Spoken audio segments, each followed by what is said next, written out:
Hello à tous, alors j'espère que vous allez bien, bienvenue dans cette nouvelle vidéo. Pour ceux qui ne me connaissent pas, je me présente vite fait. Maxime, 28 ans, je suis passionné de Corée du Sud. J'adore tout ce qui est 13 pays, la culture, les nouveautés, ainsi de suite, la musique, les films, ainsi de suite, j'en passe et des meilleurs. De toute façon, vous voyez bien dans les vidéos que je produis. Si vous voulez en savoir plus, n'hésitez pas aussi à me suivre bien évidemment sur YouTube, activez la cloche pour recevoir les notifications. Après, il n'y a pas beaucoup d'autres réseaux sociaux, il y a un Discord, il y a Twitter et il y a Twitch, c'est tout. Et mon site personnel. Pour ceux qui veulent me soutenir aussi, il y a un petit Patreon, j'en parlerai à la fin de la vidéo. Sans plus tarder, commençons cette nouvelle vidéo. Pourquoi le pays du Sud est appelé pays du matin calme? Déjà, il faut savoir c'est un peu moins connu que par exemple le pays du soleil levant, qui est le Japon, ou l'Empire du Milieu, pardon, qui est la Chine. Le surnom, le pays du matin calme, est un peu moins connu. D'où vient ce surnom? Alors ce surnom, il faut savoir qu'en fait c'est une erreur de traduction des missionnaires européens au 19e siècle. En fait, ils ont traduit Choson, je vous l'écris, Choson, je vous l'écris en romanisation, ils l'ont traduit par pays du matin calme, alors que la meilleure traduction est plutôt pays du matin frais. Et ça, c'est une erreur, et cette erreur de traduction persiste encore aujourd'hui, ce qui fait que la Corée du Sud est appelée pays du matin calme, mais c'est pas du tout comme ça que les appelaient les gens avant, ils l'appelaient pays du matin frais. D'où une grosse erreur de traduction. Donc voilà, vous savez pourquoi la Corée du Sud s'appelle le pays du matin calme. Tchuss tout le monde. Non, bien sûr, je vais vous laisser avec une si petite info. Certes, c'est vrai, le surnom de la Corée du Sud, provient d'une erreur de traduction. Ça devrait être pays du matin frais et pas pays du matin calme. Mais on peut quand même expliquer pays du matin calme. Enfin, je pense qu'aujourd'hui, on pourrait essayer de l'expliquer. Déjà, il faut savoir qu'aujourd'hui, matin calme, c'est impossible. Partout dans le monde, la Corée du Sud fait partie des pays comme nous tous, où on vit de plus en plus vite. On vit à 1000 à l'heure. On n'arrête pas d'accélérer. La manière de vivre des humains s'accélère de plus en plus, plus en plus. Donc, calme, ça, c'est pas une bonne description. Mais ce qu'on peut dire, c'est que, comme pour nous occidentales, toutes les cultures asiatiques, on pourrait les traiter de plus calmes, plus en retenue. Elles sont moins elles expriment moins les sentiments comme nous, les cultures occidentales. Eux, c'est plus dans la retenue, tu gardes pour toi et tu n'exprimes moins les choses. On pourrait dire que pays du matin calme pourrait revenir à ça. Prenez l'exemple de culture japonaise ou coréenne, vous voyez ce que je veux dire. Les personnes sont beaucoup plus en retenue, elles n'expriment pas clairement leurs sentiments devant les autres. Nous, en France, il y a un mec qui nous fait chier, on lui dit tu nous fais chier. Au boulot, il y a des engueulades, c'est pas grave, c'est comme ça.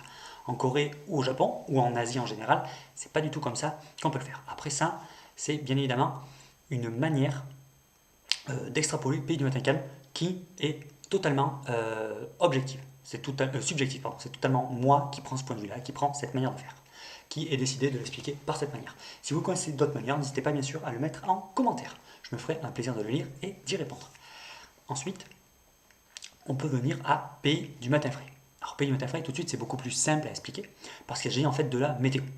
Tout simplement. C'est pas très compliqué. Je vous montre un graphique montrant les températures de Séoul en Corée du Sud tout au long de l'année. Comme vous pouvez le voir, c'est un pays d'Asie du Sud, d'Asie du Sud-Est si on veut, mais il ne fait pas partie des pays chauds comme peut être la Thaïlande, les Philippines ou j'en passe des meilleurs, même si les Philippines c'est plus au sud. C'est un pays où il fait relativement froid. Le climat ressemble, je trouve, assez au climat français, au climat de la France, où l'hiver est assez froid, sans être trop froid.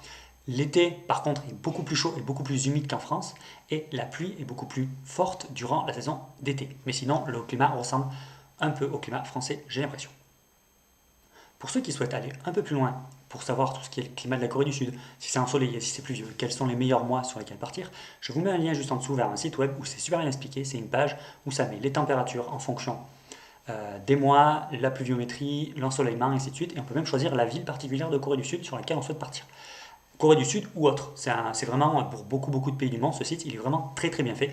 Donc je vous le mets en description pour les gens qui aiment voyager et qui aiment bien, qui n'ont pas trop de temps pour voyager et qui aiment bien partir les bonnes saisons à chaque fois. Le lien est juste en dessous. Bien évidemment, pour ceux qui veulent aller plus loin, vous pouvez toujours, comme je l'ai dit au début de la vidéo, vous abonner, mettre un petit pouce bleu, ça m'aide à me faire référencer et c'est pas grave. Si vous avez aimé un petit pouce bleu, si vous n'avez pas aimé un petit pouce rouge, je comprendrai, il n'y a pas de souci. Si vous voulez aussi me suivre sur Discord, Twitch et Patreon, Twitch, je fais des lives tous les soirs de la semaine quasiment, où on joue à des jeux vidéo, tout simplement, c'est le principe de Twitch. Des fois, il y a des lives où on discute entre nous, mais plus régulièrement, c'est des jeux vidéo. En ce moment, je joue beaucoup à Overwatch, pour que les gens qui sachent. Ensuite, bien évidemment, Discord, il y a une petite communauté, j'ai créé un petit forum où on discute tous ensemble de tout et de rien, les sujets de K-pop, K-drama, tout ce qui est trait de près ou de loin à la Corée du Sud. Et surtout, si vous voulez apprendre le coréen, n'hésitez pas à venir sur le channel, on s'entraide tous à apprendre le coréen, à lire le hangul, à savoir écrire le hangul et à se parler en coréen. La grammaire, l'orthographe, le vocabulaire, bref, j'en passe et de meilleurs. Vous trouverez aussi tout ça sur mon site web, je mets le lien en dessous. Et pour ceux qui souhaitent me soutenir et m'aider à me développer, j'ai créé un Patreon. Le Patreon, le lien est en dessous, tout simplement avec plusieurs tiers. Je ne demande pas beaucoup, le plus bas que je demande c'est 1 euro par mois, ce qui est l'équivalent d'un café par mois. Après, vous faites comme vous voulez, si vous ne pouvez pas payer, c'est pas grave, ne vous inquiétez pas. Le lien est juste en dessous. Et une toute dernière chose, pour ceux qui souhaitent aller un peu plus loin encore, je vous offre gratuitement un e-book, le lien pour le télécharger est juste en dessous. N'hésitez pas à y aller, c'est un e-book où je vous donne 5 astuces pour bien comprendre le coréen. 5 astuces qui nous permettent de bien apprendre le coréen.